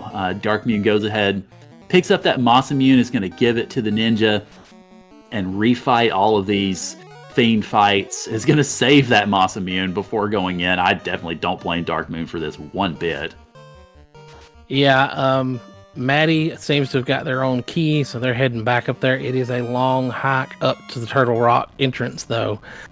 Technically, they're not too terribly far behind BB at this point, and they still only have 2 instruments. They'll still have to go and complete that other dungeon. So there's still a chance. They may not have thrown it away just yet. Yeah, so I will note Wildham finished up on the FFR side first, so get your G's in chat, your single G's for Wildham, who has finished, and you see the dump coming in on BB's side, so BB is waiting to get everything in place here. Yeah, it can take a while depending on how much of a dump there was. Yeah. So really what made the difference, I think, on that side, at least for Darkmoon and that Chaos fight, was I think honestly the biggest single difference was that slow 2 hitting the ninja, because I didn't really get to see a lot of Wildham's fight particularly, but Wildham did not have to worry about that. And I think if that slow 2 misses Darkmoon's ninja, Darkmoon is able to take Chaos down before that Cure 4 came across the plate. So I think that is the single biggest difference in that vein, and we'll see if that makes a difference for this race on the LA side. Yeah, as it looks, I mean, it depends on how fast they end up finishing on the Final Fantasy side and beat Chaos. We'll see whether or not leaving was worth it or not. Maddie may still end up finishing this dungeon before Chaos is defeated, and it's actually faster. Despite all the runaround that she had to do, it may end up still being the faster option, because there's always the chance that Darkmoon realized that the fight was going very poorly for him, because it's RNG. What can you do? And so they may have went into plan B, and it may have ended up being still the right decision, even though it hurts that he lost that fight. It may still come back in the end, because BB is only just now getting to Turtle Rock, and Maddie has caught up. Like, they are almost neck and neck, but Maddie has finished the dungeon already. Yeah. All they have to do is bomb trigger to get in, take the warp. It's a very quick jaunt over to the genie.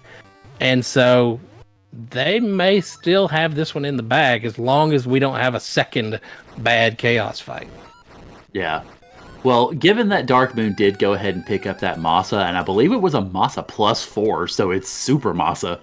I don't see there being an issue this time. I think with that extra power on the ninja, Dark Moon is going to be able to probably take Chaos down before that Cure 4 comes into the conversation again.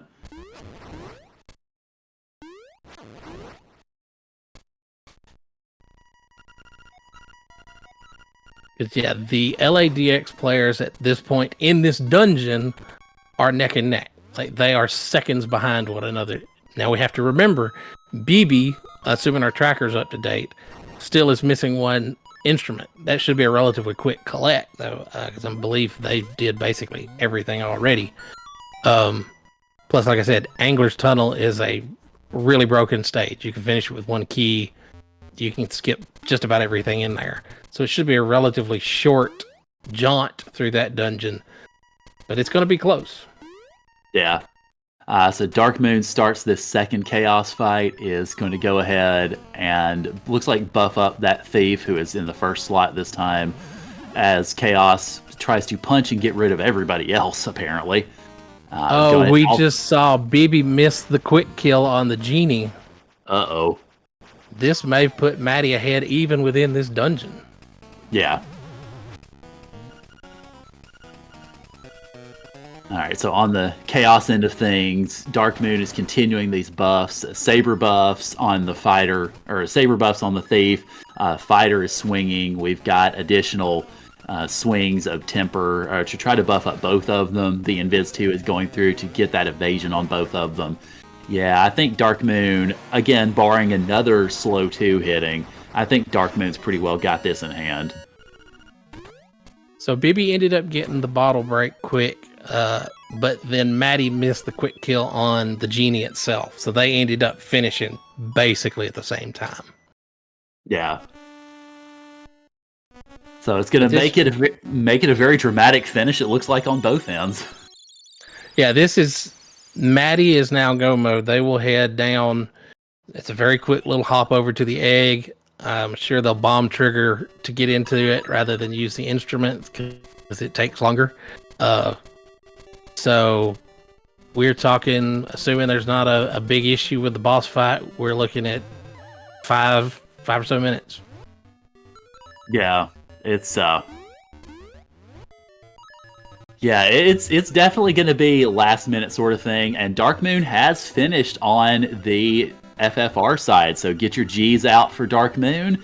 We're going to get the item dump here for Maddie. I don't expect it's going to make any difference, but the dive is there nonetheless, and that's going to give BB at least a little bit of time to try to get that instrument and be able perhaps to catch up. Yeah, now this would have actually been a moment where strategy in how you play would have been an option. I know in some of the matches I've seen, the Final Fantasy player stalls because they don't have the dialogue that pops up like the Link's Awakening players do when we receive items. So we end up in this just torrent of items, whereas they do not. And if you wait and let the Link's Awakening player finish, and then you finish, then it can end up saving you a little bit of time. They didn't have a terribly huge dump, though, so it was only a few seconds lost there. Right. But Maddie is now in the egg. Assuming that they didn't read the book, the passageway through the egg is always the same. It's 2 lefts, 1 up, 2 rights, 1 up, 1 left, 1 up. I've remembered that pattern since I was a kid because I thought that was all it was because I never read the book. So I'm just like, that's the only one it ever is. Thankfully, that's not a thing you have to worry about in a randomizer anyhow, because I believe you can just read it. And they get the dialogue skip when they enter this fight. What you can do is you can spam bombs, and again, it's a bomb trigger thing, and you overload sprites or whatever programmatic stuff they're doing in the back end, and it allows you to skip the dialogue. You also don't have any music in this point, so that makes for a very weirdly somber fight as well. We see that Yeah. BB has collected their last instrument, so they are now headed for the egg. This comes down to, at this point, RNG. Does Maddie get a significant number of, as the Link to the Past players call it, blue balls? They're not blue in this game, obviously, because of the color limitations. And hopefully I don't curse Maddie like I did previous commentary. They ended up with approximately 2 minutes worth of blue balls. So Oh gosh. I may have cursed Maddie at this point because they have got several consecutive. Okay, I think that was 3 hits. So we're almost there, I think.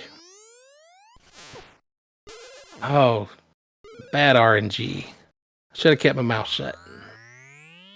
I think BB may have not been able to skip the instruments on the egg, so that might kind of be a moot point.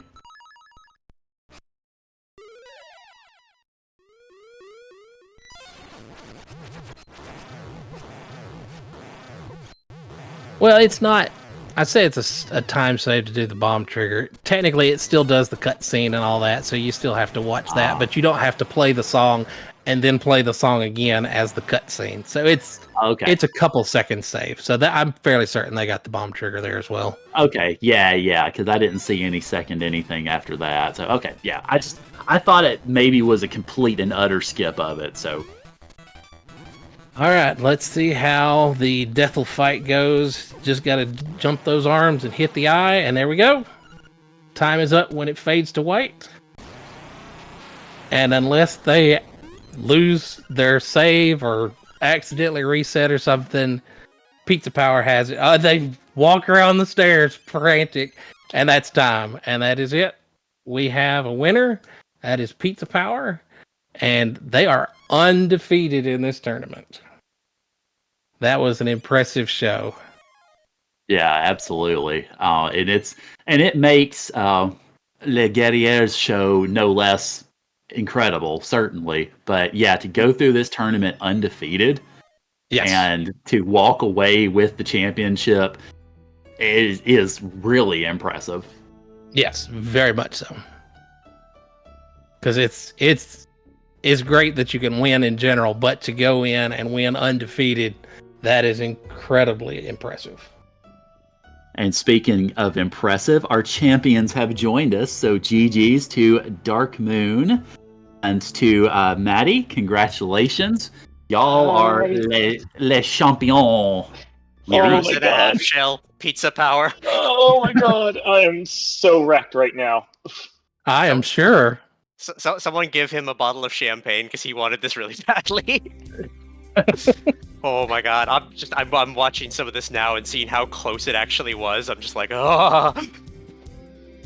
Yeah, y'all have been close. This, like I was mentioning in pregame, the last 2 rounds, very tight in most of the matches. We're talking sub 5 difference in a large chunk of them. It has been a very tight tournament, and these last 2 races have been exceptionally close. Yeah. Which is all I wanted from this. I just wanted a good race, and dang it, I got it. Makes for a good show. Absolutely, it did. Right, let me scrape my heart back up again. Right? No, it's thudding as I finished that chaos for the second time. Wow, that was.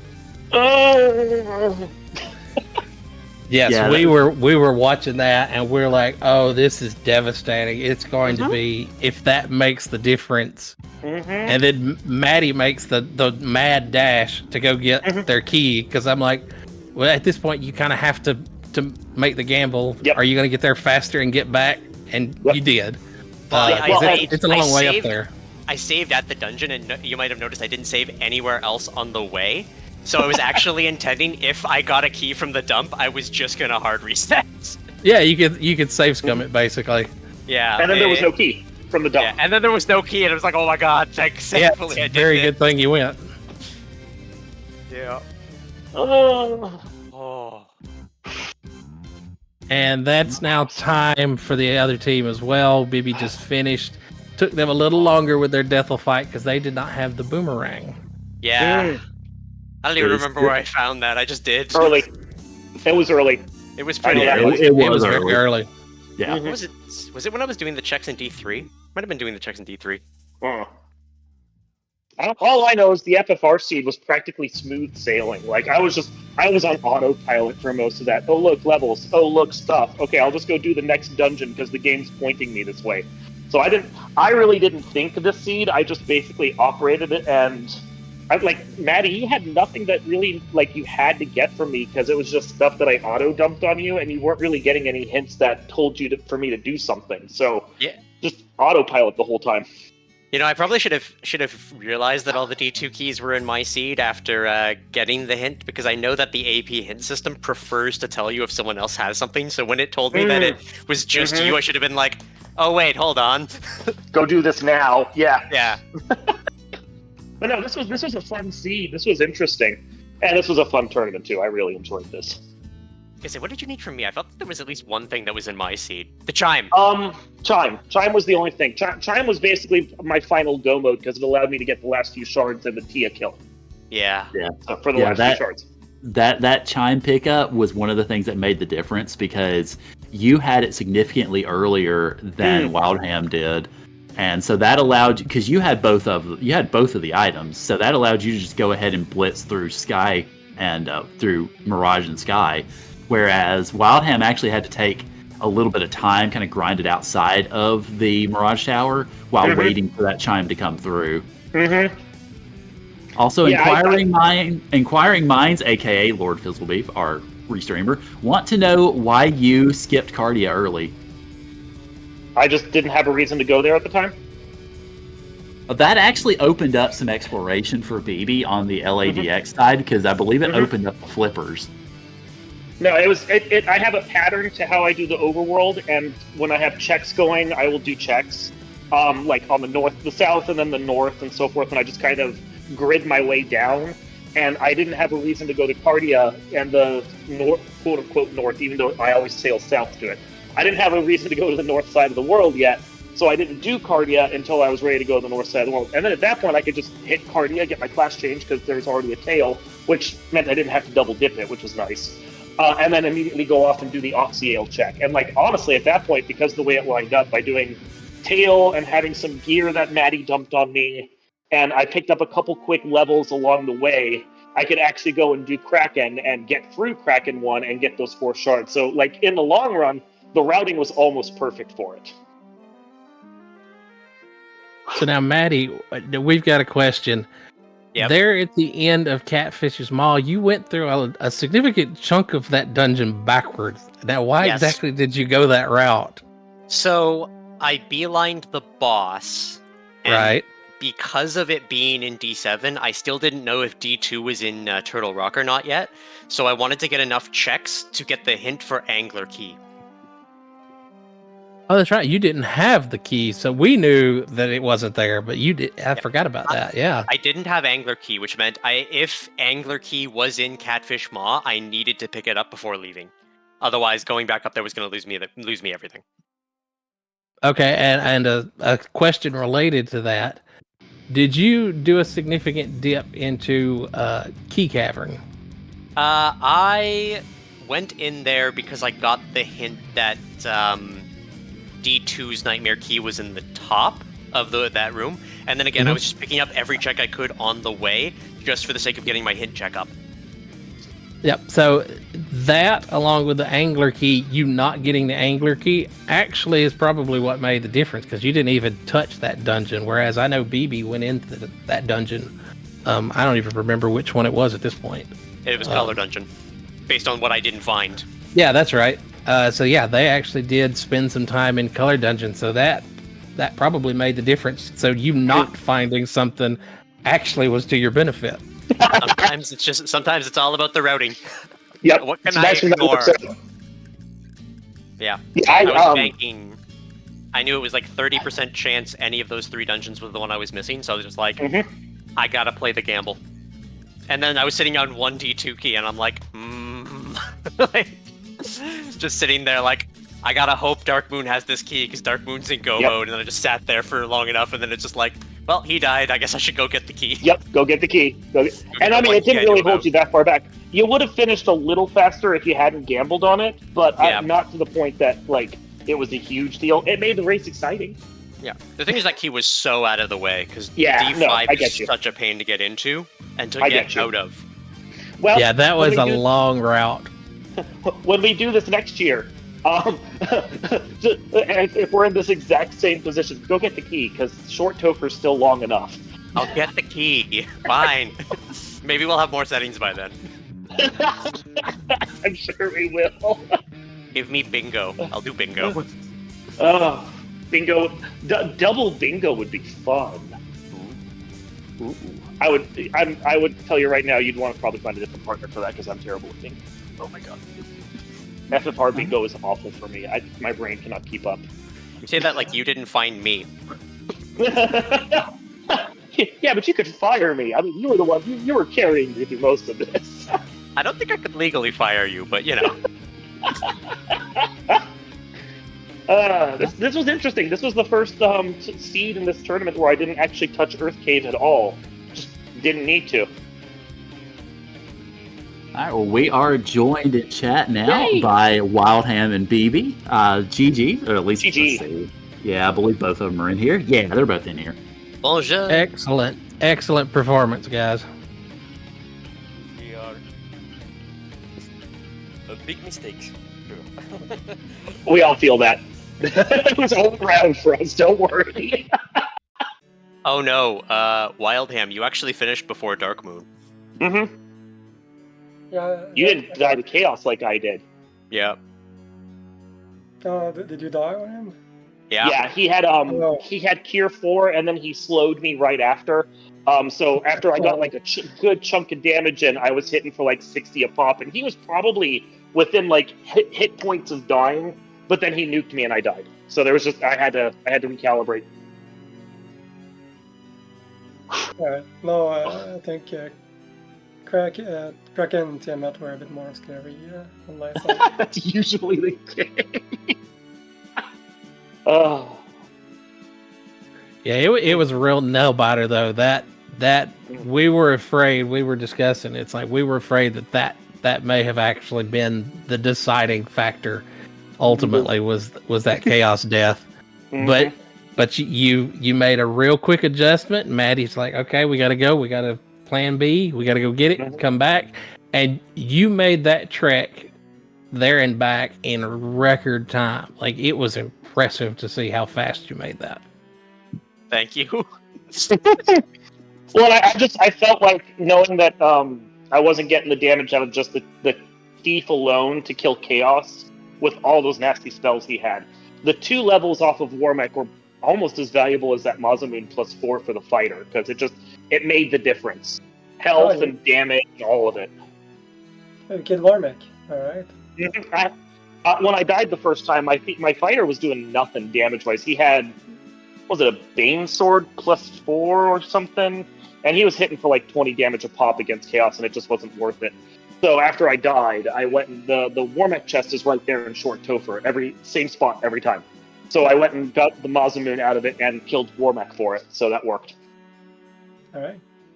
So 2 minutes wasted on that to do the kill, but the levels in the sword made all the difference.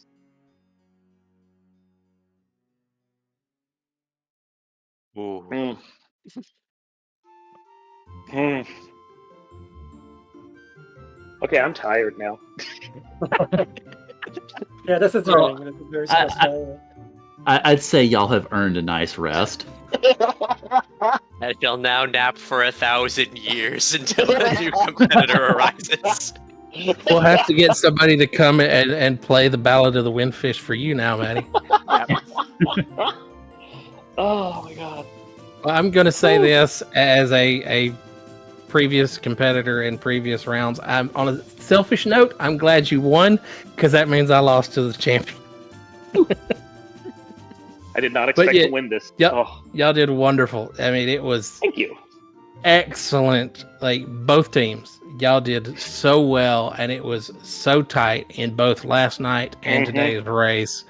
We're talking minutes. I think the final difference between y'all was about 2.5 minutes, which I think was about the same as it was last night. Like y'all are very consistent players, and y'all are playing like well-oiled machines. Yep. Mm. Oh. Okay, now we all have to have a pizza party. Pizza power for everyone. uh, Maybe telling you. maybe they'll add the old NES TMNT game to it, and we can play that as a randomizer too. I think there is a randomizer for it, actually. Right. So I mean, it's- add I'm it pretty to sure AP. there Yeah, is. to AP. Yeah, it just needs to get added in. Yeah, that's a That is a hard game I would never touch. That No! game is ridiculous. No, I would never go near it either. That is awful. We'd all get like it'll be like who can die first in the dam level. Let's just go see that. Okay, so. But no, I'm never going to be able to not play with these turtle sprites I have now because superstition. I'm stuck with it. Ugh. Mm.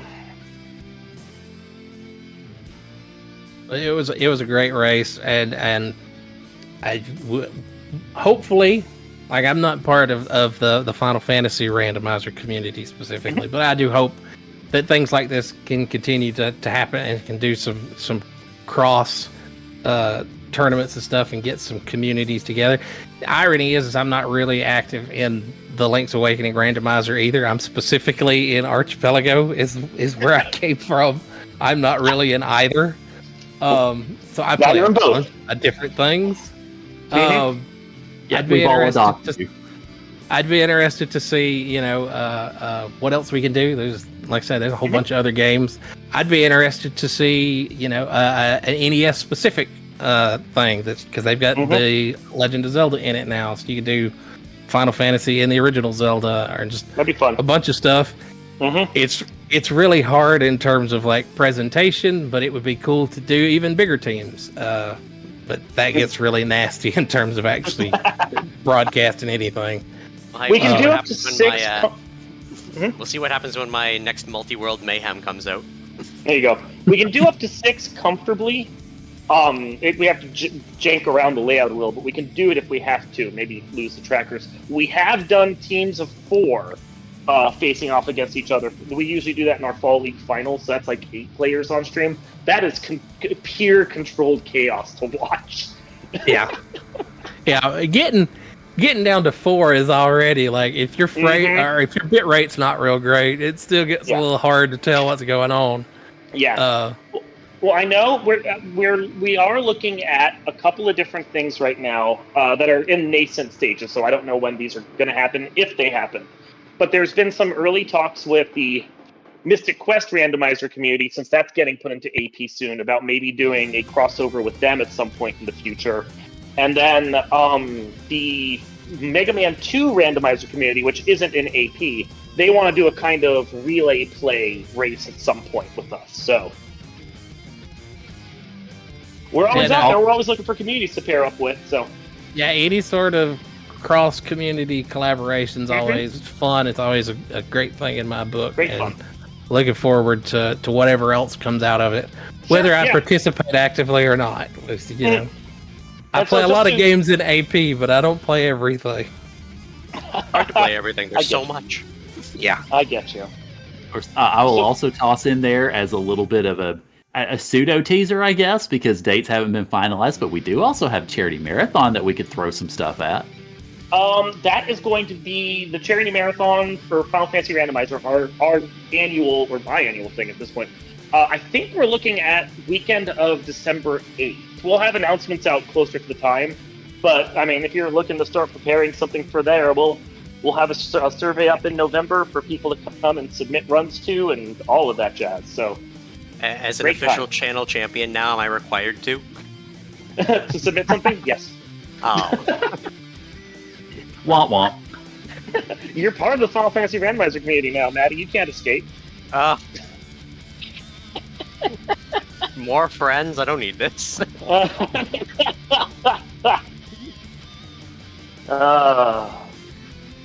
No, I said everyone's been great. This was my, dumb idea of it would be fun to do because I know you guys had a different AP tournament, and you know what? Time spinner, yeah. I got everything I wanted and more out of it. Special thanks to, everyone who helped with restreaming it, everyone who helped on commentary, everyone who helped tracking, because I know tracking LADX is a nightmare. Not friendly. Special thanks to every racer that was actually in this tournament. It took a lot, and like honestly, commentating half of your runs, I was really so proud of like every racer here. I was like super excited to go against BB just because our no whoop times are really close. And then at the end of it, I'm just like, I was watching their semifinals match with Odron and TK, and I'm like, oh man, I want to race them now too. I want to race everybody. I gotta do a victory lap, just go race every team we didn't race. I want to put an even bigger thanks out for the broadcast team because along with this tournament that we've had going on for the last 3 weeks, we also have Speed Gaming Live going on, and that's like a winners-losers bracket of 20 players. So it's been pure chaos from a broadcasting side over on FFR, and we've had like multiple games every day that we've had to staff, and the broadcast team has been stepping up. So we greatly appreciate all of our volunteers and all the work that you guys have been putting in. Thank you so much for helping us get this and that together at the same time. Oh, I of course, obviously, I'm only just one member of the broadcast team, but it has been very enjoyable, especially since my schedule has settled out recently with a new job. I've had a lot more opportunity to do commentary again. It's been a blast. I mean, even in doing the AP seeds, where I mean, poor Sonny had to put up with me and comms when I was just sitting here going, I have no idea what they're doing in LADX, so please handle that. But it's been a blast, and yeah, definitely a privilege to be able to help out with both of these tournaments. Yeah, and as somebody new to everything, like I've never raced anything, I have never commented on anything. I have done just the barest of my own streaming. It was great to be able to get in here, and everybody just really just like all accepting and ready to go, and just like it's been a great experience.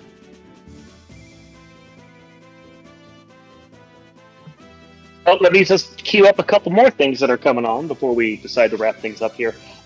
Fall League is going to be coming up next, I guess, technically end of this month.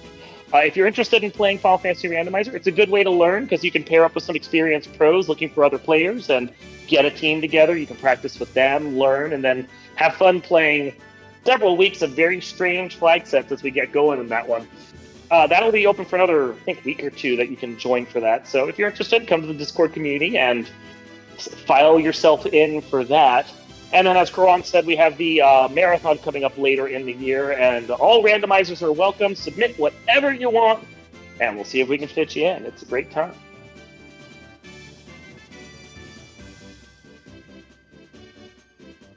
Okay, I'm done. Ladies and gentlemen, he's done. I'm done. I'm going to go get some lunch after this and just relax. Stick a fork in Dark Moon. Right? No kidding. Oh my god. He finally got his champion title. Uh-huh. He gets to sit in the big boy chair. Woo! All right. Well, Wildham and BB, do y'all want to toss out any final thoughts before we go gallivanting off into lunchtime? At least on our side of the Atlantic. First, GG Dark Moon, GG Matty. GG's. Merci. I'm not gonna lie, I'm disappointed that we lost. This was very close, and we thought we had a chance there. But yeah, competition was very strong. But even though we lost, this tournament has been a blast. It's been amazing. I hope this happens again next year because I'm 100% joining back. Awesome. Yeah, and thank you for organizing all this. Thank you for playing. Big thanks to all. Very, very, very big thanks. It's very fun tournament. And GG alls. And clearly see you next year. À la prochaine, hein? À la prochaine. All right, and then from our champions, do y'all have anything final words to say? Dark Moon. I am so shocked we did this. I go into every race expecting to lose because I usually do. So this was great to actually not lose every time. I really loved that. But no, this was a great one. The Wildham and BB are fantastic runners, and I'm shocked that we beat them both times it was by slim margins. 3 minutes in a double randomizer and AP is practically nothing. I didn't do a check. I didn't realize I needed to do it, and that's a 3-minute time loss. That's it. So for these both to have been as close as they are, strong comparison. Could have gone either way for both of us. So GG's to them. Really proud of them. This was a great tournament in general. These are a great couple of races, and I'm looking forward to next year. Maddie, do you have anything to say? Well, to Wildham, thinking that they had a chance, they more than had a chance. More than. At any point, a small fumble on any was it? Like Dark Moon can attest, I was an absolute mess. But in terms of, there was a boss death, and you were just like for like 2 minutes there. Yeah, I died on Armos. We're not going to talk about it. I'm not gonna bring it up, but now that you had, I said we're not going to talk about it. I haven't died to them in a long time. I'm like, uh-oh. But yeah, no, just excellent shows from everything that I got to see here, and there is no greater joy for me. Like, winning's great, but the fact that so many new people got to learn new tricks, improve their play, and have a shot as they did made it huge for me. I love to see the Link's Awakening community in particular grow, and we have so many excellent runners here now that I gotta make sure I don't drop my game at all. I'm gonna lose my champion belt immediately. Put it up on the wall, and then they're gonna repo it. But yeah, no, it was a great time. Again, an extra thanks to everyone who helped out throughout. It was great to put together. There's a minor interest in putting together a Seagull-type league or a Duckling-type league for Link's Awakening, which it looks like I might be trying to do, but we'll see how that pans out, because I know, well, A, it's been asked for, and it's a game that I know very well. I mainly want to get Dragon involved if we do, though, because Dragon knows even more than me. That's good. Good training things are awesome for growing a community. We've been doing that for 4 years now, just regular Duckling derbies and Duckling boot camps for our community, and it's helped to grow. Like the people you'll see playing in Fall League, a lot of those teams that are pros at this point were Ducklings that started this year. So if you get your own Seagull League or whatever you guys want to call it, I mean, yeah, we're going to appropriate half the ideas. the Keith League. Then I think that's a great idea for you guys. That said, I might, after this, consider being a Duckling for a bit. Yes, you should.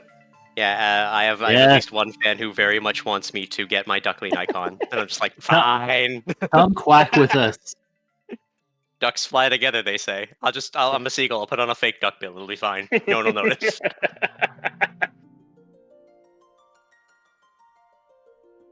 All right, before we go, we want to shout out our crew. It's not just me and Caroline on the comms here. We also had Fizzlebeef, who's handling our restream for us. We had Socket running tracking, as well as Melee Wizard.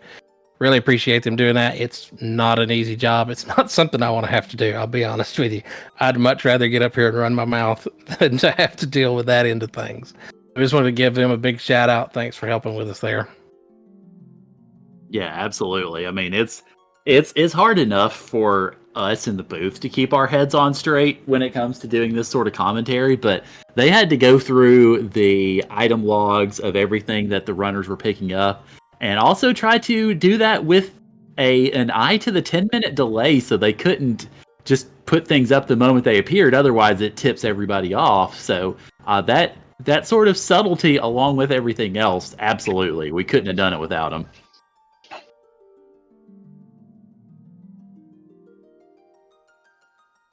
All right. Well, I think that pretty much will wrap it up for us today. So thank you to everybody here at RPG Limit Break for coming along for the ride today as we concluded this Final Fantasy Randomizer, Link's Awakening DX Randomizer Archipelago tournament. It's been a fantastic ride, and definitely thank you to all of our runners who helped out and by giving us such a great show. Thank you to everybody here in the commentary booth. And we'll go ahead and kind of let y'all go your way. So thank you for watching today. Appreciate it, as always. And hopefully everybody has a great day.